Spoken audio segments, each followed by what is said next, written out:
Sveicināti! Šodien mūsu sarunā ielūkosimies kādā Pārdaugavas ēkā. Tādā, kas no ārpuses varbūt šķiet klusa, pie Mārupītes dīķa. Jā, daudziem tā pazīstama kā Ojāra vāciešu muzejs. Tieši tā, bet patiesībā tās sienas glabā stāstus, kas ir daudz senāki. Mums ir pieejami materiāli, kas ļauj šo vēsturi atšķetināt. Jā, un tas ir mūsu uzdevums šodien – atklāt tos dažādos slāņus. Sākot ar, 18. gadsimta krogu. Krogu? Krogu. Patiešām? Jā, krogu. Tad turīga tirgotāja vasaras mītni, vēlāk pat industrialista namu, īres namu, un tikai tad jau dzejnieku mājas un muzejs. Tāda kā Rīgas vēsture miniatūrā, vienā vietā. Fantastiski. Sāksim tad no pašiem pirmsākumiem. Ir kādas vizuālas liecības? Ir gan. Vecākās ir Johanna Kristofa Broces zīmējumi. Tie no 18. gadsimta beigām, kādi 790. gadi. Un ko tur var redzēt? Tur redzama tāda baroka stilam raksturīga ēka, un Broce pats to ir identificējis krogs Jeruzaleme. Jeruzaleme? Interesants nosaukums krogam. Jā, bet tas tolaik nebija nemaz tik rets nosaukums vācvalodīgajā vidē, iespējams saistīts ar īpašniekiem, bet tas nav droši zināms. Pati ēka celta ap 1777. gadu, meistars bija Rīgas mūrnieks Jēkabs Biks.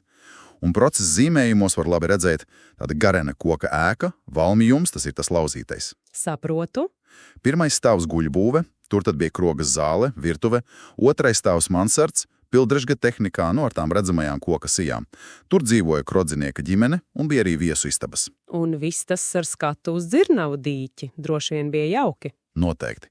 Bet te jāprecizē viena lieta. Jā. Vēlākojies avotos, piemēram, kad raksta par Vāgnera vai Deglava laikiem, arī min krogu Jeruzaleme. Bet tas bija cits krogs, citā vietā pie Kobranskānsts. Ak tā!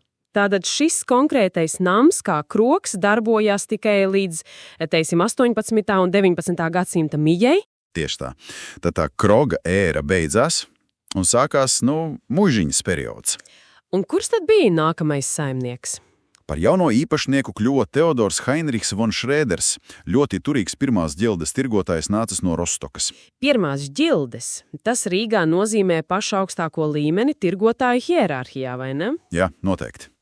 Viņš bija ļoti bagāts un ietekmīgs, nodarbojās ar eksportu, kuģu īpašnieks, tirdzniecība gāja līdz pat Vestindijai, Brazīlijai, kafija, cukurniedres. Tātad redzam, kā mainās vietas status no piepilsētas kroga uz bagāta tirgotāja rezidenci. Mazs Rīgas ekonomikas stāsts. Vai viņš ēku arī pārbūvēja? Jā, ir saglabājies fasādes zīmējums no 1824. gada. Redzams, ka aizmugurē piebūvēts jauns korpus, pie ieejas izveidots tāds elegants portiks ar kolonām, dārzā lapene. Kārtīga muižiņa? Jā, saimniecības ēkas pabīdītas tuvāk dīķim, un otrpus ceļam viņš ierīkoja parku. Pēc viņa nāves īpašumu mantoja meita Žaneta Tanka, viņas vīram starp citu piederēja Vadmalas fabrika, turpat otrpus dīķim. Šķiet, viss tur apkārt pamazām apauga ar jaunām ēkām un uzņēmumiem. Kas notika pēc Šrēderiem? No Šrēderu ģimene tajā parkā otrpus ceļam uzcēla jaunu, graznāku muižas ēku, tā kļuva par viņu galveno rezidenci. Un vecā ēka pie dīķa? To pārdeva. Jaunais īpašnieks bija Anglis, Henrijs Robinsons, un te ir interesanta sakritība, to Tanka fabrikas vietu otrpus dīķim iesauca par Robinsonu salu. Varbūt iesauka vienkārši atceļoja pāri dīķim kopā ar jauno īpašnieku. Tas Robinsons šķiet bija diezgan aktīvs cilvēks. Jā, ļoti. Uzņēmējs. Viņš te 1862. gadā nodibināja līnu verpšanas fabriku, bet viņa iespējams lielākais devums Rīgai bija kas cits. Proti? Viņš palīdzēja piesaistīt finansējumu Rīgas Daugavpils dzelzceļa būvei, izmantoja sava tēva sakarus, tēvs bija baņķieris Londonā, tā kā pateicoties viņam uz Rīgu, atbrauca kapitāls, speciālisti, galvenokārt angļi, pat viena no pirmajām lokomotīvām tika nosaukta viņa vārdā – Henrijs Robinsons. Nopietni? Tas ir iespaidīgi. Kā ārzem kapitāls un uzņēmība veicināja industriālo attīstību šeit pat. Tieši tā. Labs piemērs. Viņš vēlāk dibināja akciju sabiedrības arī Milgrauvju un Bolderājas dzelzceļa būvē. Vai viņš arī veica kādas pārbūves pašā ēkā?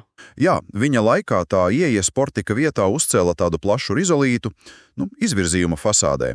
Iekšpusē visticamāk bija liela zāle. Un pēc Robinsona? Pēc Robinsona ēka nonāca Hāberkornu ģimenes rokās, un tad to pārveidoja par īres namu, sadalīja dzīvokļos. Tas bija laiks, kad Pārdaugava strauji mainījās, industrializācija kļuva arvien aktīvāk. Tā vasarnīcu idile pamazām pazuda. Jā, tieši tā. Parādījās fabrikantu villas, bet vecās muižiņas bieži vien pārbūvēja par strādnieku mītnēm. Un šajā īres namā, cik saprotu, mitinājās arī kāda Latvijas kultūrai svarīga persona. Jā. Kādu laiku te dzīvoja rakstnieks Arvets Mihelsons, kuru vairums pazīst kā Rutku tēvu. Rutku tēvs, Velna kalpa autors.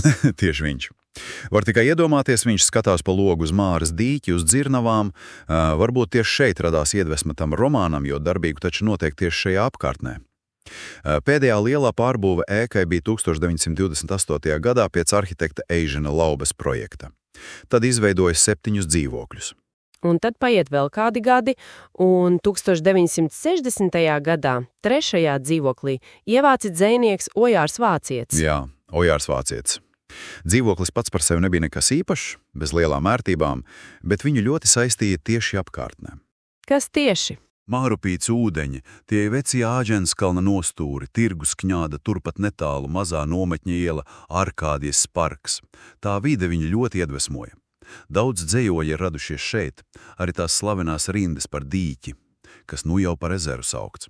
Jā, tās atceros. Viņš bija ļoti nozīmīgs dzejnieks tajā laikā.